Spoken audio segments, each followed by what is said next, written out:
Arratsaldeon, edo, zegoaldi honekin. Leirek esatezen bezala xe, guain dala 2 urte, ebentxe bertan omentu zen, Peio egindako bere lanak atiketa.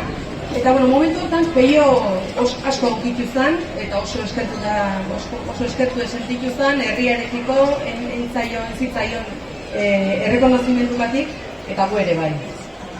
Peio oso arrozeon, behasaindarra izatez, behasaindar peto-beto zen, barru-barrun bizizon, herrie, eta, musika ere barru-barrun zon, eta bere bizitzan ardatza izan zen hortan, saiakera berezi intzon, indar berezi eta gogo berezi jarri zon, behasaindar aurretik sortuta zeuden beste musika batzuk berreskuratu eta herriri berri batzuk eskaintzeko danborradak izan zezan, behasaingo danborradak izan zezan bere errepertorio propioa.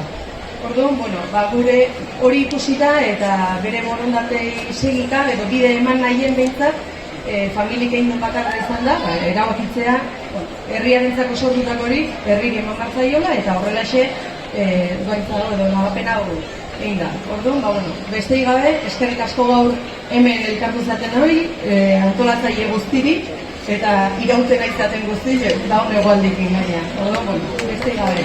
Eskerrik asko eta gozatu eskerrik.